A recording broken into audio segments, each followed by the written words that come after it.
Bismillah, Assalamualaikum warahmatullahi wabarakatuh. Perkenalkan, nama saya Irawati, NIM 1814313337. Di sini saya akan menjelaskan mengenai kesimpulan dari mata kuliah reproduksi dan perkembangan hewan. Materi yang pertama adalah materi perkembangan embrio pada hewan. Nah, apa sih embrio ini? Embrio ini adalah organisme atau sel yang hidup pada masa awal pertumbuhan.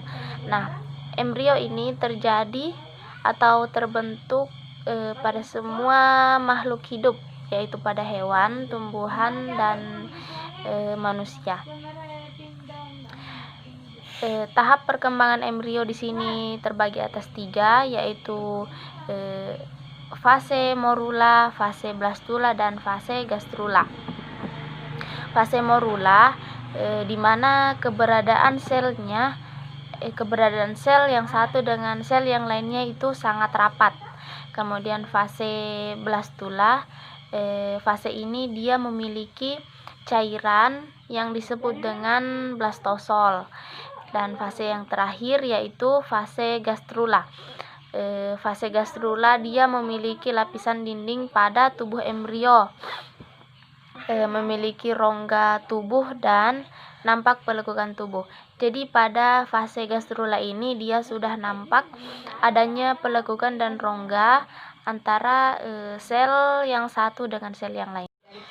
Jadi tahap utama dalam fase perkembangan embrio atau fase perkembangan hewan terbagi atas fase pembentukan gamet atau gametogenesis, kemudian fase fertilisasi, fase perkembangan atau pembelahan, fase gastrulasi, fase organogenesis, dan fase pertumbuhan.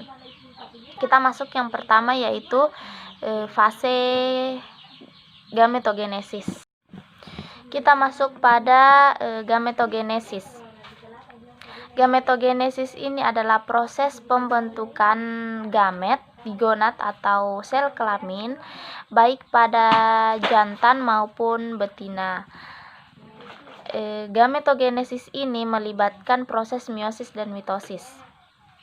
Pada hewan jantan, gametogenesis ini disebut dengan spermatogenesis, sedangkan pada hewan betina, gametogenesis disebut dengan oogenesis. Gametogenesis terbagi atas 2, yaitu spermatogenesis dan oogenesis. Kita masuk di spermatogenesis. Nah, apa sih spermatogenesis? Spermatogenesis adalah proses pembentukan sel sperma di gonad atau sel kelamin jantan di testis, tepatnya di tubulus seminiferus. Kemudian fertilisasi. Nah, apa sih fertilisasi? Fertilisasi ini adalah suatu proses peleburan inti sel gamet jantan dan betina kemudian membentuk sel tunggal yang disebut dengan zigot. Nah, zigot inilah yang kemudian nantinya akan membelah menjadi 2 sel anakan, 4 sel anakan, 8, 16, 24, dan seterusnya. Kemudian selanjutnya implantasi. Implantasi adalah proses tertanamnya embrio yang merupakan hasil konsepsi ke dinding uterus, yang kemudian selanjutnya akan mengalami proses perkembangan. Nah, selanjutnya implantasi. Implantasi adalah proses tertanamnya embrio yang merupakan hasil konsepsi ke dinding uterus, yang kemudian selanjutnya akan mengalami proses perkembangan. Nah, implantasi ini biasanya terjadi pada hari ke-5 sampai hari ke-8 dari proses perkembangan embrio. Kemudian selanjutnya adalah plasenta. Plasenta ini merupakan struktur khas pada mamalia yang berkembang janinnya dan terjadi di dalam uterus. Plasenta ini adalah kesatuan struktur dan hubungan antara selaput selaput ekstra embryonik fetus dan dengan endometrium induk. Jadi plasenta ini adalah penghubung antara induk dengan janin. Contohnya yaitu salah satu fungsi dari plasenta ini yaitu memberikan makanan atau memberikan nutrisi kepada janin atau bayi, misal pada ibu yang sedang mengandung.